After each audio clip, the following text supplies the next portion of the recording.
Hey, everyone. Welcome to the Ground Up Podcast, coming to you from the Level Wellness Studio inside B2 Wellness Suites, the show that turns pain into pivot and it gives you the confidence to build your business. I am Terry Barga. I'm one of your hosts. We've got Vanessa Hampton. Hey. We've got Roy Mangrum. Hello, hello. And we are today joined by a very special guest, Ross Gentry.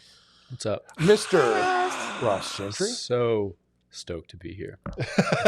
I like the deep voice. Yeah, you got to go down to that low register. Yeah. If you talk to me normally, I don't usually talk down here. It's his I'll radio try to voice. come back to my normal voice at some point after this intro. I like how you have to bend your head to get to Yeah, that, you got to low, really that like low lean voice. into it. You gotta, it's a whole thing. There's some girth, that goes into it. Is that, I don't know if that's the right term or not, but I mean, yeah. okay. Never mind. Yeah. Moving on. All right, moving on. Your top tips today for low speaking voice with man. Ross Gentry. Yeah, I'm not going to be the master of that one. Oh, Ross, it's good to have you here. You've been involved in the fitness industry here locally for quite some time. Yeah. And we're going to get into that. Let's give the folks at home some context. So, I know you from BeReady. I don't know that I remember meeting you back in your CrossFit coach days. Mm-hmm. See, I didn't know that. Where about did you There's so coach? much I didn't know about you. So I think let's I know. start there. I Yeah. know the answer. Let's start there. I'll give you all the ultra quick view. So when I was finishing college, that was around, 2013, 2014. I was getting married. I knew I need to have some kind of income if I'm going to be married. Seems like a good idea. Solid thought process. Want to keep her around. Yeah, exactly. Had the most minimal background in fitness, but I was driving by a Gold's Gym one day and I thought, I bet I could get a job in there. So I got a job at the front desk. After the first week, I saw that the personal trainers made more money than I did. So I said, hey, will you guys let me be personal trainer? They said, sure, just take this quick test. You can study for it over the weekend. We'll stand behind you while you take it on a computer. We'll even whisper some answers over your shoulder. Let's go. And then you'll be a personal trainer. 2013. Okay. Yeah. Okay. So I kicked off as a personal trainer at a Gold's Gym in Waco, Texas. I was the worst trainer that you could have had because I'm still a fairly skinny guy now. I was even scrawnier then. And I knew nothing about how to help people. But I got really good at YouTubing things. So I figured it out. Through that experience, ended up developing a reputation with the sales guys that if there were people who were kind of banged up or injured that were looking for personal training, they'd realize that Ross had YouTubed enough to solve some of those problems. So I started getting more reps with people who were kind of like aching and hurting and just fell in love with that. Had some really special experiences where like I had a guy in his 60s come in and say, man, I can't put my pants on without my wife's help anymore because of like this pain I'm experiencing. Yeah. And then got that guy where he can put his own pants on. That's pretty cool. Yeah. Had an 18-year-old kid who'd had a tumor removed from his brain that destroyed part of his cerebellum, which helps you with your balance and stuff. He couldn't walk. He was bound to a wheelchair, and got him where he actually was able to like walk across the stage at his high school graduation. That's amazing. That is And cool. like Love that. had these several like magical moments, and that projected me towards PT school. Yeah, I was a CrossFit coach throughout PT school. Loved it, still love it, and now I do all the things. So that is so cool. Yeah, that's awesome. Yeah, I had no idea. That's really cool. I love that got you. That was the spark. Yeah, Right, like seeing such huge change. well, I didn't want my wife to leave was the spark. That's, whatever motivates you. I mean, we all have our motivation. And is she still around? She's still around. Score. She wouldn't have left. She would probably say, but I like to think that I made it happen. There you go. So after you made that decision, you went to get your degree for physical therapy, and then how long after that did you open your businesses? I might be jumping ahead of what you wanted, Terry. No, it's all good. So YouTube had seen one other guy way out there in California, Kelly Starrett. A lot of people probably know who he is. K-Star. Had seen what he was doing, and I thought, when I go through PT school, I don't want to land in one of these, what felt to me at the time, very like Manila PT clinics. Oh, yeah. Just in a rehab. Exactly right. Just had no interest. So right from the get-go, in the first week, I remember telling my classmates, I'm going to start a private clinic. It's going to be primarily cash pay. And I remember my classmates saying, that will never happen. Yeah, at that time, that was not a thing, right? But I kept the vision all the way through PT school. So week 1 of me having my license, I started my business and took off from there. I did work part-time at one of those clinics, and that was honestly hugely helpful, but that was only about 6 months, and then it was BeReady from there. Yeah. When you were in school, were you still doing training or building your community for? I was. Okay. So you were kind of building your customer base at that point a little bit, weren't you? And the gym I was a part of at the time was so gracious about giving me like a small space to practice. And it was a phenomenal foundation to kick things off from. So I'm very thankful. That was at CrossFit Forte. Those guys were great at the time. Yeah. So you did PT school here? I did at Belmont. Nice. That's great. That's like it reminds me a little bit of my tenure as a trainer and moving into helping folks with injury. And that's why I don't remember exactly when we met the first time, but I remember making that connection that you did something similar to me. Obviously I'm not a PT, but I got good at helping rehab. We didn't use the term rehab, but help folks get out of pain. And because I had a trainer who was higher than me and more experienced, look at me and say, hey, if you can figure out how to fix backs and shoulders, you're going to be busy the rest of your life. Yeah. And I was like, oh, I leaned right into that. And that was like 2009, 2010. Well, and what's crazy is, and some of my colleagues might not appreciate that I say this, there are plenty of educated personal trainers around that I think are more equipped than several physical therapists to deal with a lot of like shoulder pain, back pain in basic forms. Well, I feel like you're trying to give me a compliment. I'll take that. No, I'm just kidding. Yeah. Take it, run with it. For me, it was the same thing that got you excited, is that was, I can get someone out of pain quicker than I could get them jacked with a six pack. For sure. And same thing for me. Was very much more rewarding in the sense of like, oh, I'm taking that pain away. Now you feel like you can do anything, and that's fun. Well, there's way more fun. Big power in increasing the quality of life for somebody. Yeah. That's where the gratification comes in. That's huge. It's funny. I'm not much of a golfer, but I have heard from golfers that time where like when you're on your first kind of few rounds and you hit that first perfect chip and it just connects with the ball and goes exactly where you want it to. It's like this dopamine hit that you'll chase for the rest of your life. Having that moment where somebody is all of a sudden they can do something they couldn't before because you helped them. Yeah. Same thing. Yeah. That's really cool. That's awesome. And the transition from being a coach at CrossFit Forte into BeReady, did you already have a business partner? Like, give us a little structure of the business in that way. No. So the first year and a half, 2 years was me just kind of grinding it out on my own. Loved it. How long ago was that? The business started in 2019. Okay. And so for a year, it was just me. And then I brought another buddy of mine who was a PT, did some part-time work with me as well. But out there in the PT sphere of Nashville was another man named Chris Beavers, who many people know and love.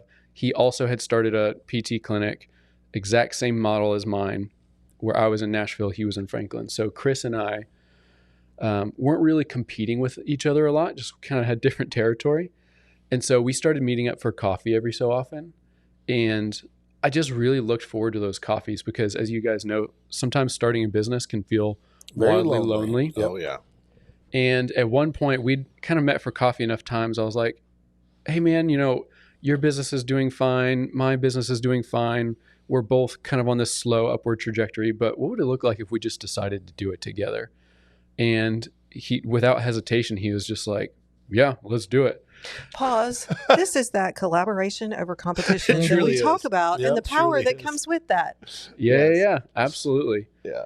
And I always say, I am just so thankful for Chris Beavers. He is maybe one of the best type of business partners you could ever ask for because, when you tell your friends, your family, hey, I'm about to merge my business with somebody else, everybody wants to give you the cautionary tale of like, oh, like 50% of marriages fall apart. This is, and it's true. Like there are risks to joining in with somebody. There's no doubt about it.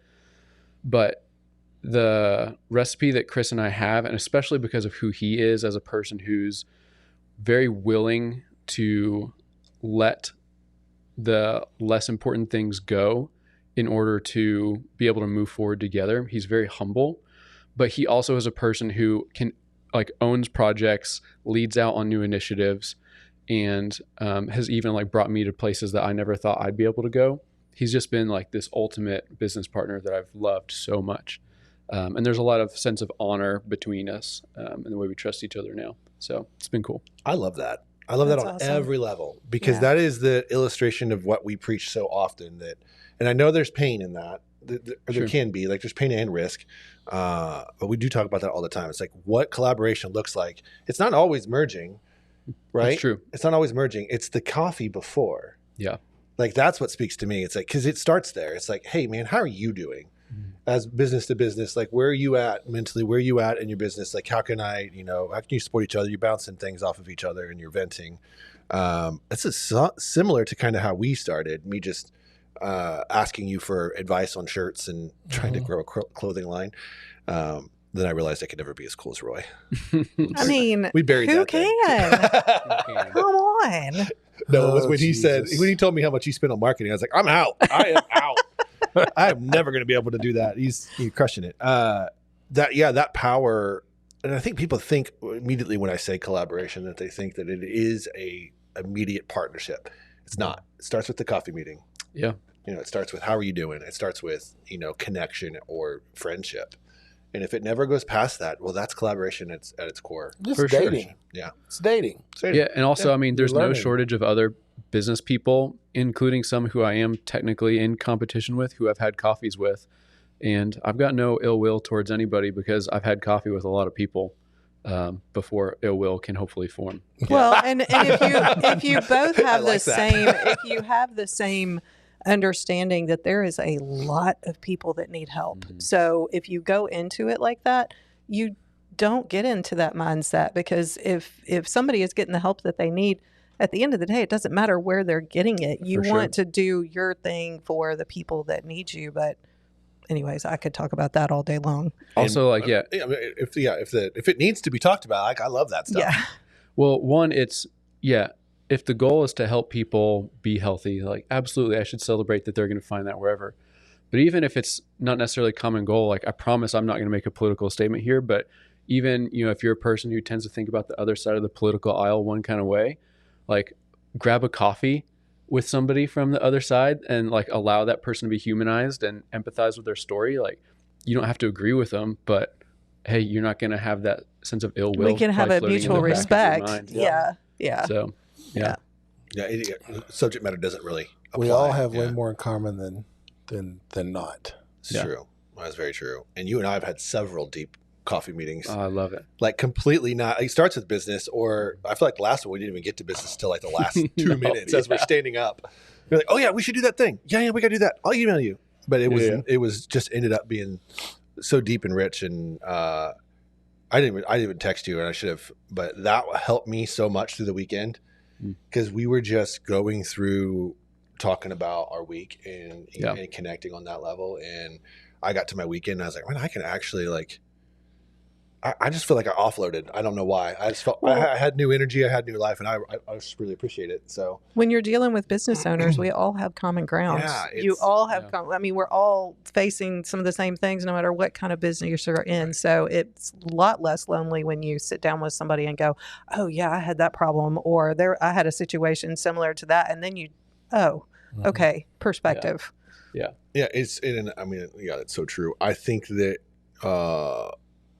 we overcomplicate that part, right? Always.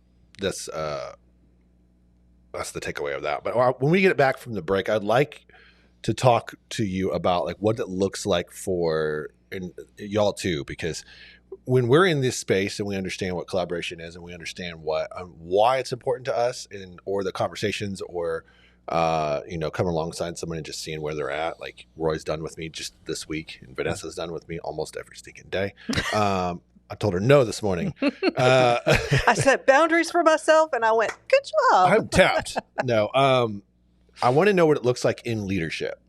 That's what I'd like to talk about on the backside of the break, and we'll get back to that here in a hot second. We'll be right back. We know prevention is always the best medicine, but our healthcare system can't prevent disease. It only helps when you're already sick.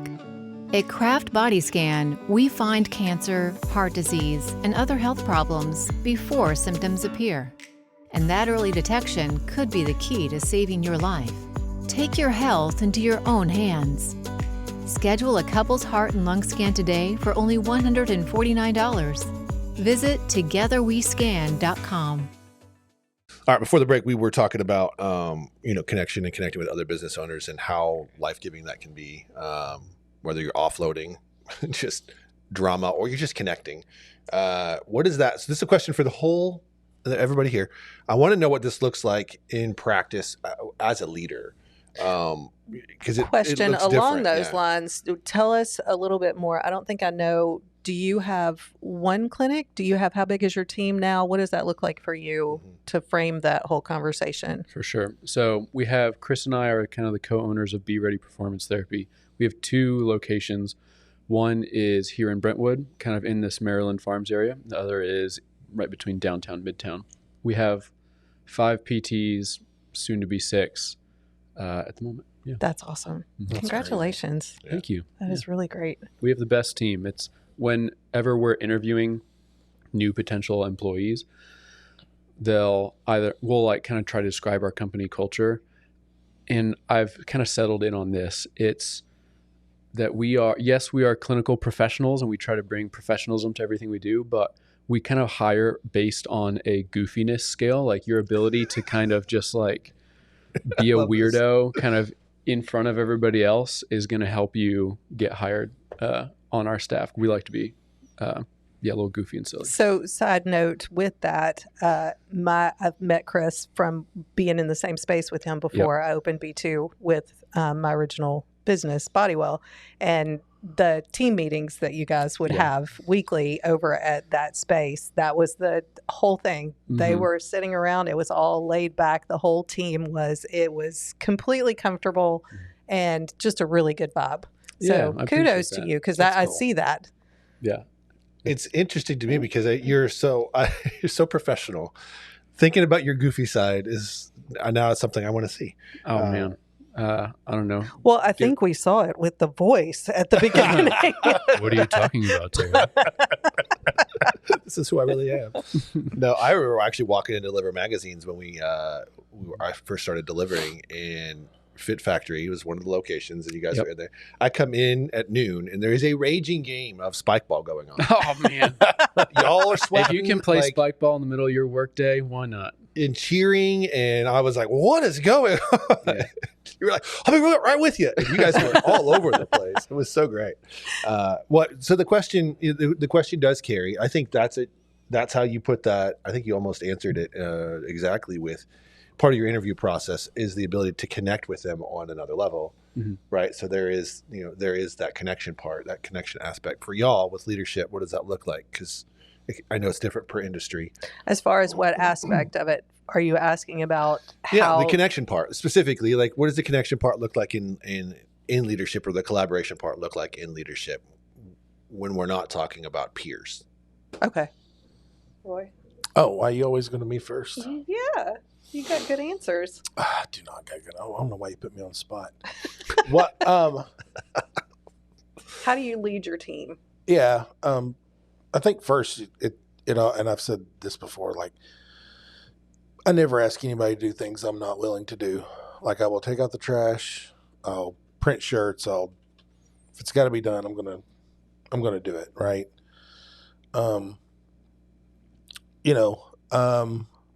Set the standard of how we do things. If things aren't to that standard, then you dress it in a way where it's encouraging, not belittling. Mm-hmm. Like, hey, this is how we do things. But a lot of that, to me, and this is just how it's always worked for me, is if I just do it the way that it needs to be done, 9 times out of 10, they're going to follow suit if they fit the culture. If they don't fit the culture, then not everybody can ride the bus. It's just kind of how it is. Not everybody's going to be a good fit. Oh yeah. Yeah, that has to be the case. So, and how we hire now, is not based off of what you know and your experience. We base off culture first. Mm-hmm. If you fit the culture, I can teach you how to make a shirt. Right. It's not rocket science. 1000% agree with that. If you fit the culture, everything else will fall right into place. We ain't Yeah. got to worry about the scoreboard. So Yeah.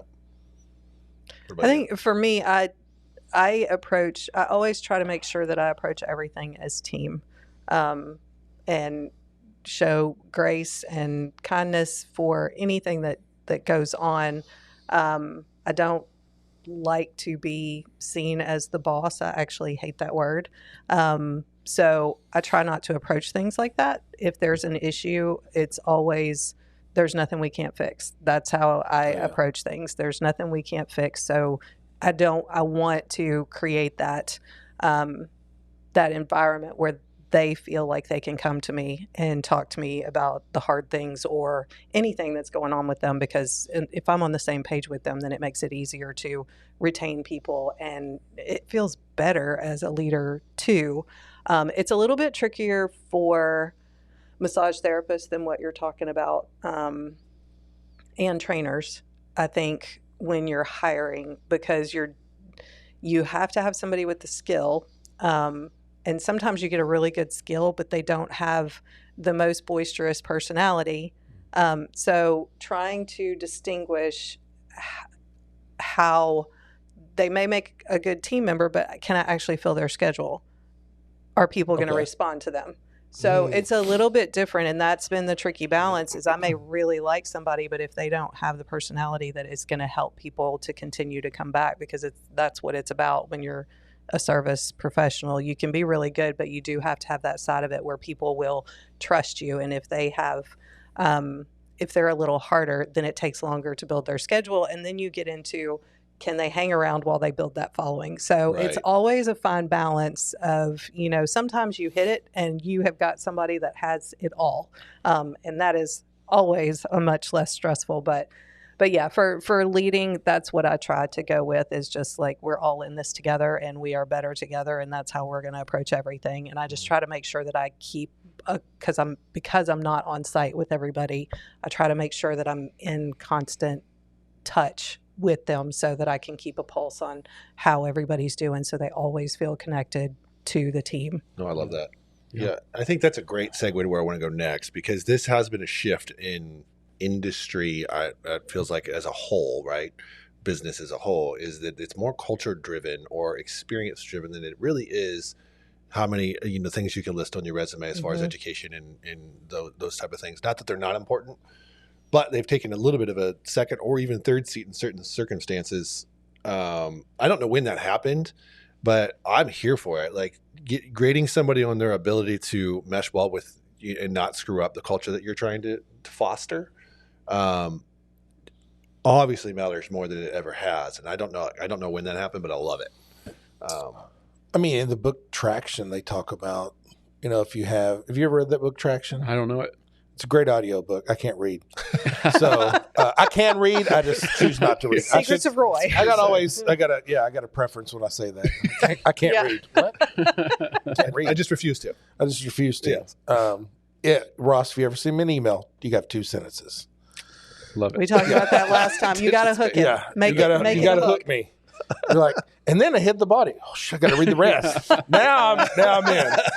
But don't start with business stuff. Or talk about your dog. I found that. Yeah, if you talk about your dog, I'll read every word. Oh, I thought it was if you start talking about your dog, you're going to check out, but you're ready. No, opposite. We're dog people. You can put that in the subject line and he'll read your whole story about my dog. I'm like, I'm here for this. Yes. But I got great stories about my dog, but we'll get to that later. Yeah. After the But in the book Traction, they talk about having the greatest salesperson. Yeah. And then he was just not a fit for the culture. It's like, that dude's got to go. Mm-hmm. You can't. One apple messes up the bunch. Oh, yeah. And it's 100% true.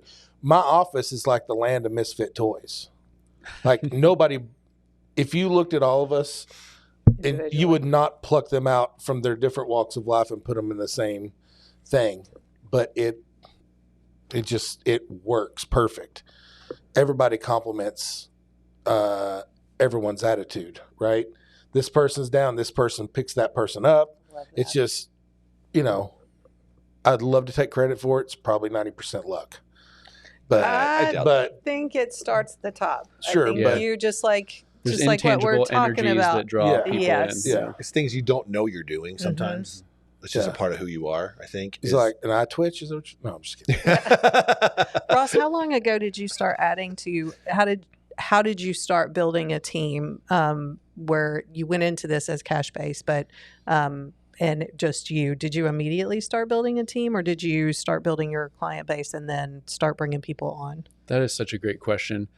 We did it well enough early on that I still have a business that is alive, but early on there's definitely some mistakes that we made that I think we have fixed now, which is I love moving to the next phase of things. Like, it's so intoxicating to like take your business to that next step. It's the idea of adding team members. It's like, oh my gosh, if I add some extra team members, I'm going to seem more legit. That's very cool. And so we did that a little too quickly. And we had our first employee was somebody who was a friend of mine and was gung-ho for the business. But because I thought, oh, well, if this person just sees, one or two people, they can kind of build it on their own. We'll help to like do some marketing. I was going to ask that question. But then you end up with somebody who wants a full-time job but is working part-time hours, and everybody can have the best hearts and intent in it. But if that person is just kind of stuck in this part-time thing when what they want is to be a full-time professional, it's not going to end well. Yeah. Yeah. And so that's been something that Chris and I have really tried to refine, is figuring out at what do our current caseloads need to be before we're ready to hire another person. And when we do hire another person, what is the exact plan that we're going to execute to make sure that that person gets ramped up in a very accelerated way. And it took time to learn what those tools for that quick accelerant were going to be. And it's only been in the last probably 3 years that we've really kind of found our way. It's hard. That part is really hard. Do y'all run like what, 80% capacity to 120, and then when you hit 120, you're like, hire somebody, give them 40? So it's funny, this doesn't sound like it would make sense, but it's almost the opposite of that. Is we want all of our available like clinical hours to be at 80%. Yeah. So we're not even quite at like maxed out capacity. And then we start looking at the next person. Okay. But before, when you look at where we were hiring, we had one employee was at like 50%.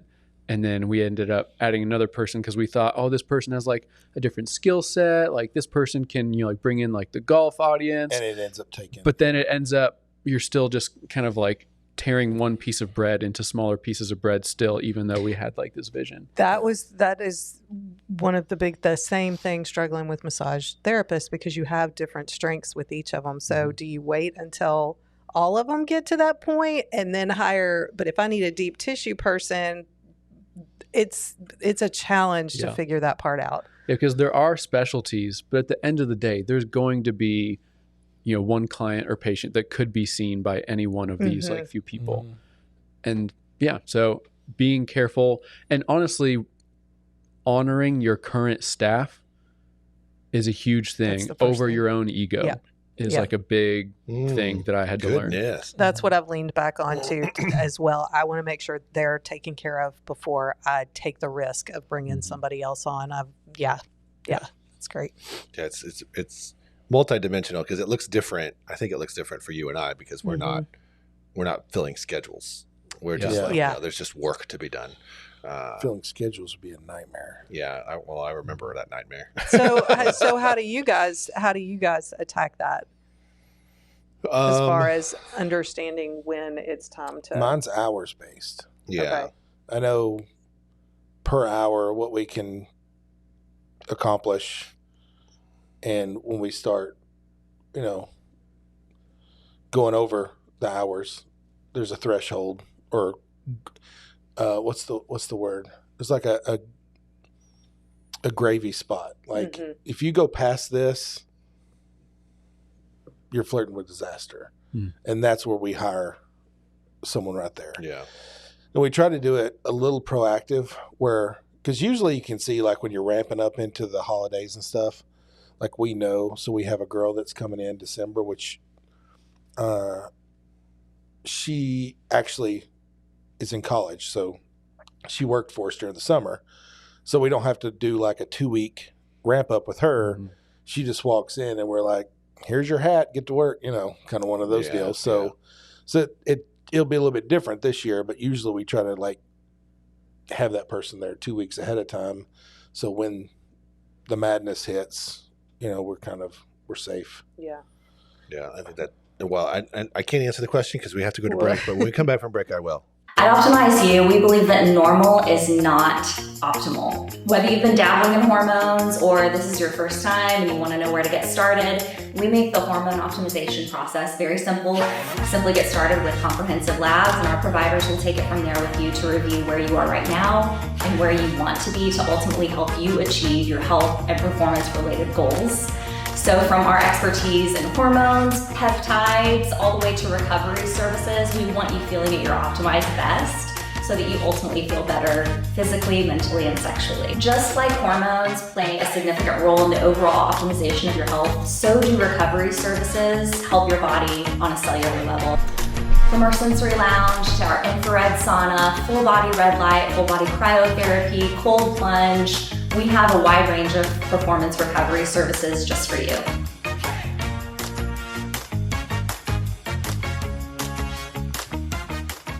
Yeah, that's how I do it. That's why I put all that together. Man, I'm going to implement that tomorrow. Wait, Terry. That's probably the greatest piece of advice you've ever heard. Can you repeat? You were here. Oh. It's an inside joke. Oh. No, it's a joke. It's a great joke. I wish I could come up with it. No, for us, it's similar to Roy in the sense that it is hours based. It is, we are much more fluid. It's the clock in, clock in. Our clock in and clock out time is way more fluid. Here, I'm probably the most rigid, and I am trying to implement some of that stuff with my staff. But at the end of the day, if they can make their work happen around their life, I am totally cool with that because I've got trainers who work for the magazine and it's a marketing company. So I got to be privy to the fact that they don't have a laptop. Well, and it's more specific for you. It's more job specific for you that doesn't require that in person or like Correct. Time for a certain time. And yours is task. It's more task oriented. Yeah. And then when the tasks aren't getting done on the deadline because we've added more to the task list for said individual, then it's time to say, okay, well, you need help. Mm-hmm. Or can I buy some more time from you? There you go. Both things are relevant for us. So, all right, I want to move on into something that I feel like you're pioneering. In business, oftentimes it's there is a little bit of right place, right time. I know people will say luck, but I think it's a vision or understanding of the business landscape.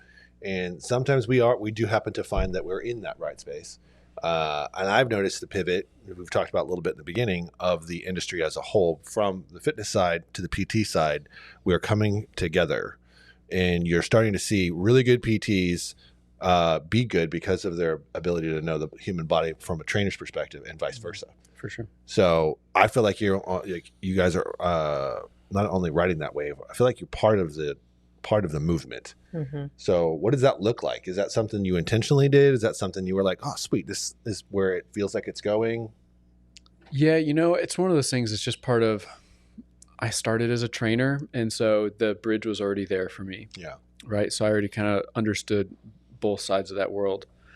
But, the thing that has been, I think, really interesting about kind of the way trainers and PTs or just any multiple, we pull in massage or any other discipline, that it's just really when you can communicate well across all these different disciplines, you can help people really well. And that's all that really, really matters, right? Is that people actually get helped.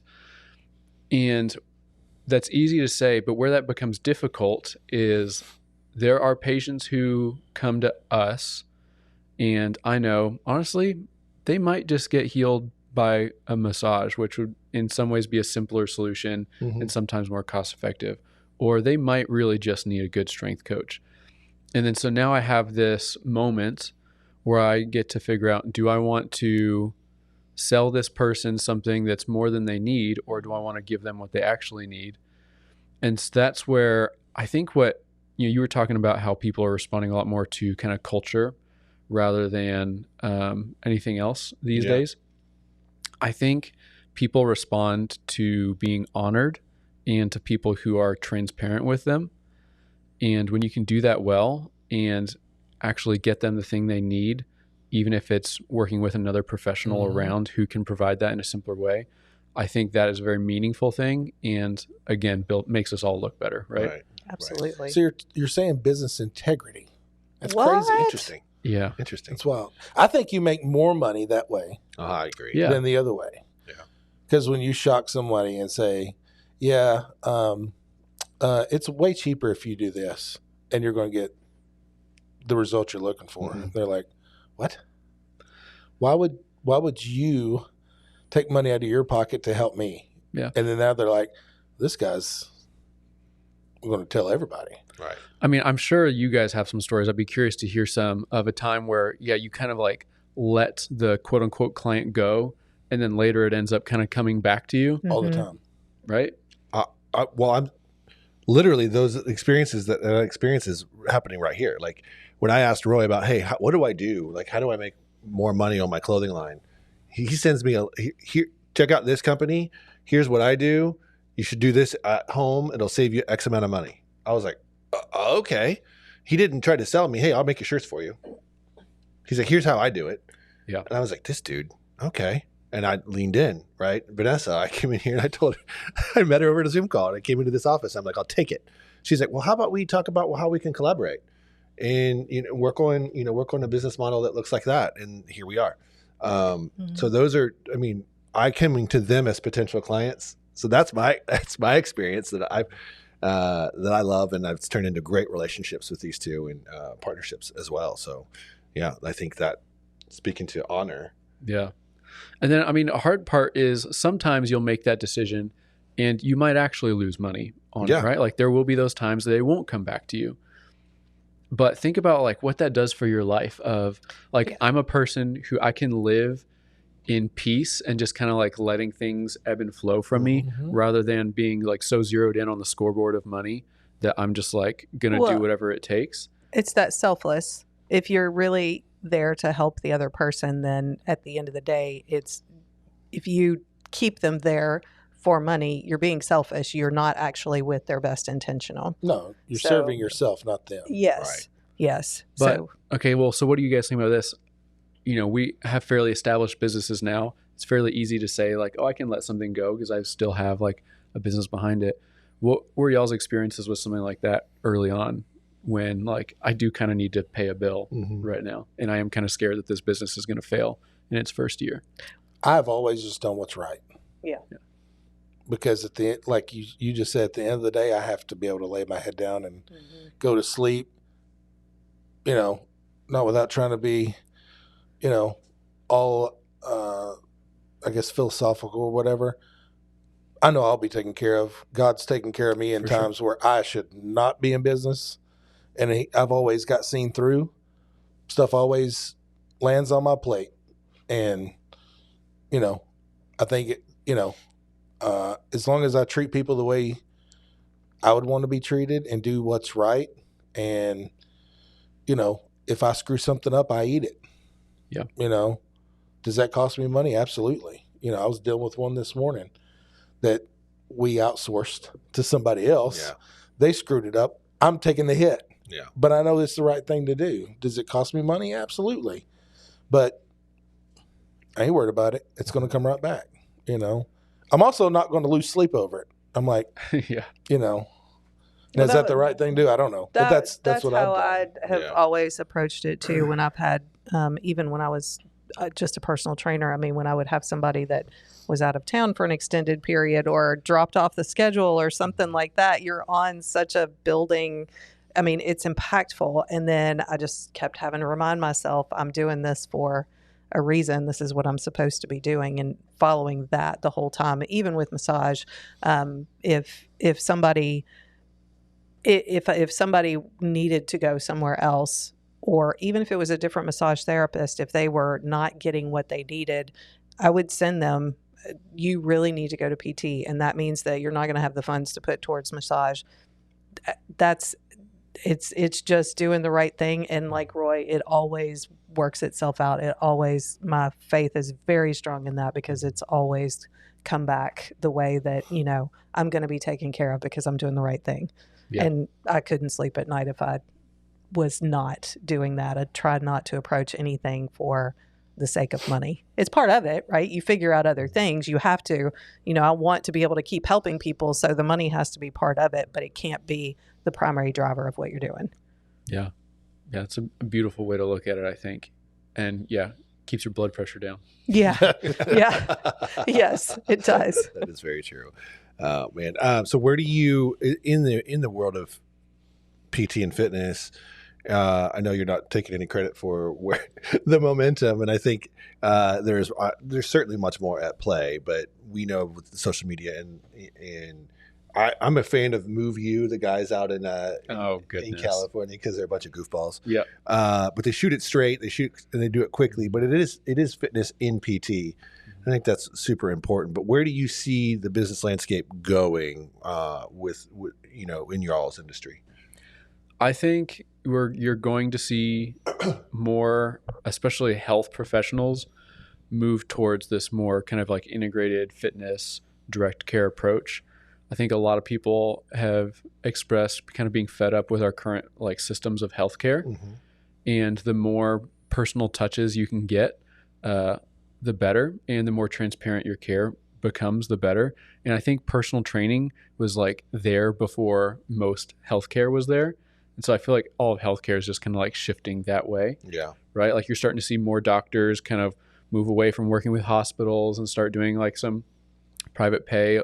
Some doctors are even starting to work with people like me, where it's like, okay, we're going to just jump in on this model. And so, yeah, when you can, if as a patient or as a client, if I can go to one place and see my doctor understands that I run marathons, like I'm going to get a better health outcome as a result of that. Yeah. And so I think I wouldn't say I'm creating momentum. I wouldn't even say like any other one professional in Nashville is creating momentum. I think that the lack of effectiveness and the lack of the ability to look at the whole person of big healthcare is creating the momentum for us. Sure. Yeah, it's blazing the old trail. With awareness. I think that's a good way to say. I know it's joking about you being the start of it, but I wouldn't be surprised if you were either. I am leading the way. No, it's actually funny. No, Terry. Well, yeah, he made his mind up when he went into PT school the first week that he was going to do this. Did you have a vision about exactly what that looked like with the fitness piece of it when you went in? I thought it was exactly going to be BeReady performance therapy. See? It was so annoying. So at one point, in PT school, you do not get business training. Like they just technically there's a class. It's like it is but you don't learn training. It's more about like, hey, make sure that you like have an accountant is like what you learn in that class. That was the same for massage therapy school. But at one point you had to create a fake business. And I was already, working at CrossFit Forte. I already kind of knew like the space that they were going to let me practice out of. So in PT school, my like play business was my real business.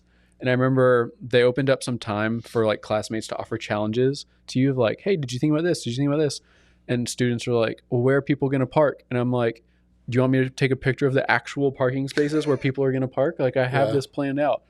So I did, there was always that vision there. But yeah, and even like I was one of the early ones in Nashville, but even like, you have Ben Moore over at Evo. He started a very similar thing probably 2 or 3 years before I did. Before him, obviously I was talking about Kelly Starrett. He was doing it. So there's been lots of great people to come before. Oh, sure. So can I ask a question? Yeah, please. What, with that vision being so clear for you along the way, has there been any pieces that are dramatically different than what you thought they would be? That's a great question. I think things that are dramatically different than what I thought they would be. I think this is a roundabout way to answer that question. I thought that I was going to be treating CrossFitters when I got out of PT school because I did CrossFit. That's the waters I swam in. And what's interesting is more people than just people who are like directly in the fitness industry want this sort of model. Like everybody feels the fact that they're not being seen for their specific needs. And as long as you have people who can look at a person and think critically about like, what are this person's needs and then begin to address them, like it's more than just the fitness industry. It's everybody. Yeah. Okay. That's interesting. Yeah, I love that. It's cool to see it. I think it's where the industry needs to go, and I think there's plenty of collaboration to be still had for everybody in the industry. Because you've mentioned some names that we all know. It's going to take all of us, right, to put this together and help people get out of pain. That's the most important part. All right, after this next break, I got a little bit of homework for you.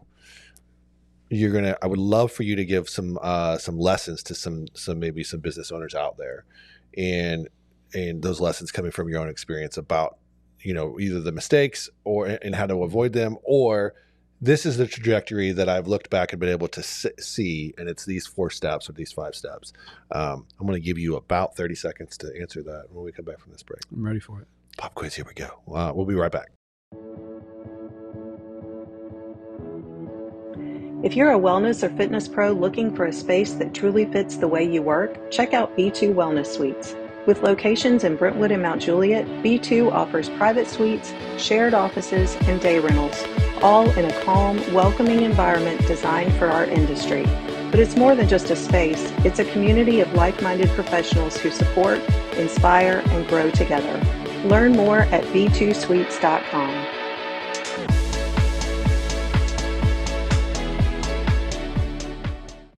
Before the break, we were talking about your caseload. What percentage, with you starting in CrossFit, what percentage now is your caseload of the patients that you see that are CrossFitters versus non-CrossFitters?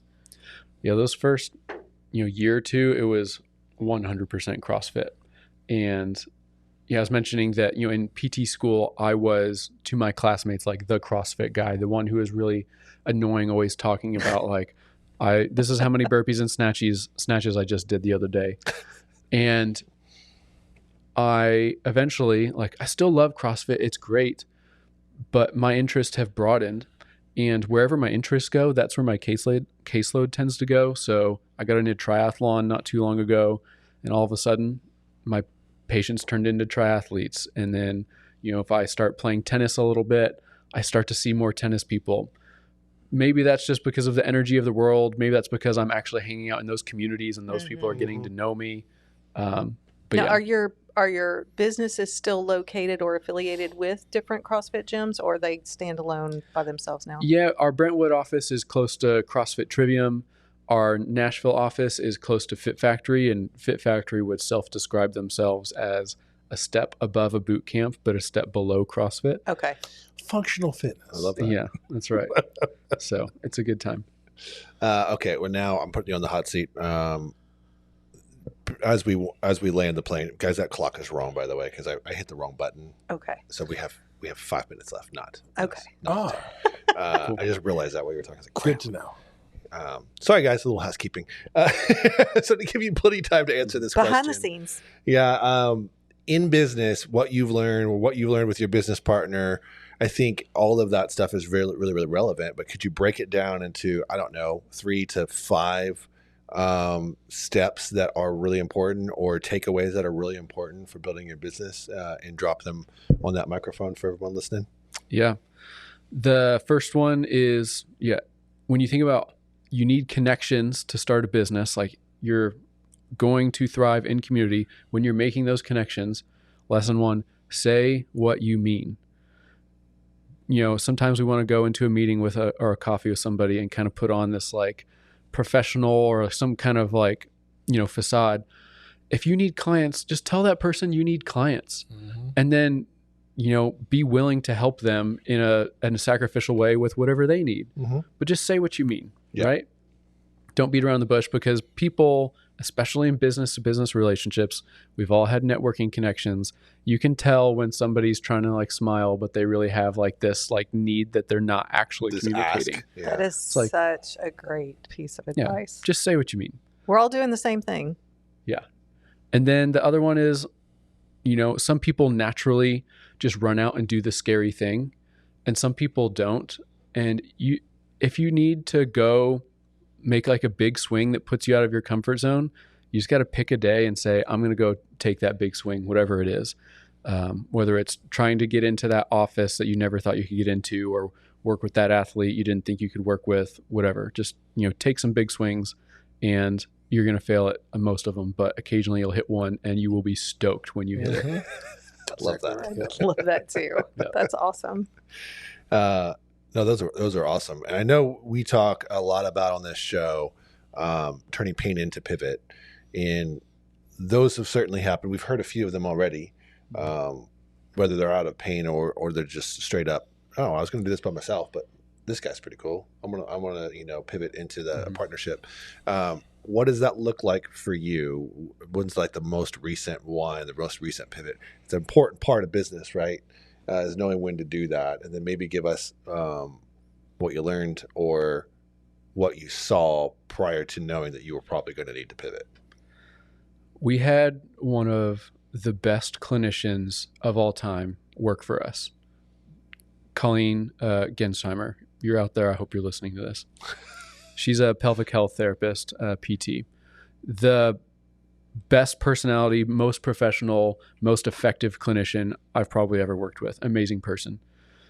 She worked with us for 2 years. She got invited to start a women's health department at a major hospital. Oh, wow. And left us. And in that moment, here, me and Chris at BeReady we have a caseload of pelvic health patients. We're like, well, shoot, we need somebody to cover these. Colleen's gone. What do we do with this? And also, we're sad that Colleen's gone. This person that we love is no longer here. So it's mourning kind of on two fronts, the business front and the personal one. And really just learning, hey, we lost a big chunk of business with that because we could not find another pelvic health therapist quick enough to where it made sense to keep the caseload that Colleen had going. So we had to refer most of those people out. And just learning that stuff's going to happen and that's okay. And we've since brought on other pelvic health people. They're amazing. And Colleen is still one of our best friends. She's still in town, just works for a bigger hospital system, leading it like a boss. And so, just learning that it's okay when those things happen. And it didn't fix itself immediately. It's probably been 2 or 3 years before we kind of rebuilt that thing, but eventually we did. And that was fine. Yeah. Yeah. That stuff is hard, but I think it goes back to letting the client go that you probably couldn't serve. It's like when you see that person go and thrive, and people still get helped. Yeah, I think that's the most rewarding part of all that too. It's and as a business understanding a business owner, understanding scary things are going to happen, and I think we all go to that place in the back of our mind of the house of cards is falling, and trying to stay out of that headspace and move forward and go, okay, no, that's scary, but here we are. Yeah. Where do you? And I want to ask one more question because we got a little bit more time left. Where do you see the business 5 years from now? Where would you like to be? World domination. Yes. Does it need to be more complicated than that? It does not. Can you please say that in your deep voice? World domination. In a world. What's it? Yeah, commercial trailer. That is every every trailer. That's every movie trailer. Every action movie. Yep. In a world. Yeah. Where there's PT needs. Yeah. That's Ross right. Gentry. I want you to do the whole thing. That's what I want. It's Ross Gentry has a certain set of skills. I feel like you guys have been really missing on an opportunity for the intro of this podcast. Don't volunteer me for anything Roy's in else. the back, you're holding back. In a world of podcasts, and all World of podcasts lackluster. where Terry's got awesome hair. This guy. Well, Ross, we want to leave you with a minute to tell everybody how they can find you, how they can get a hold of you. So get a second and just drop all the things of how people can come find you guys at BeReady.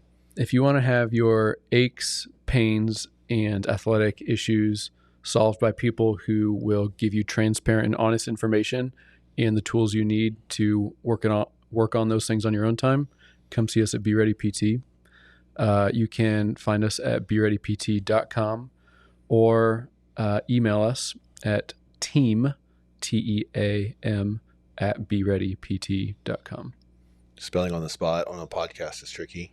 It's a risk, but I went there. You went there. You got to swing right. big, and 'Cause I'd have got that occasionally wrong. you'll hit those big swings like I just Like did. you I said, feel that's great. right. Yeah. Some of them are bigger than others. Well, Ross, I speak for the team when I say we were super honored to have you here. You're a good dude. We've had the pleasure of having you at the expo and working with you with Nashville Fit for some workshops here or there. And it's just such a privilege. You guys are always so professional and so kind. And I know we haven't always gotten it right, and we've tried to help when we do. You know, If we don't, it's usually Terry's fault. It's let's probably be honest. yes. I know Totally my that, fault. Roy. Thank you. He's onto this I situation. knew it too, but I was really making quick. sure you knew. That was oddly fast over there. Feeling a little. I'm sweating. Is anyone else sweating? Yeah, No, just you. Just me. Guys, we appreciate you tuning in. If you're listening on the radio, we thank you for doing so. And if you're checking this out on YouTube or on the on all the podcast platforms, we ask that you give us a rating and like and subscribe. I know everybody asks you that, but you know it really means something to us. And if you found any value in this at all, please share it with your friends. On behalf of Nashville Fit, spread the positive. Roy Mangrum, Vanessa Hampton, and Ross Gentry. We'll see you on the next one.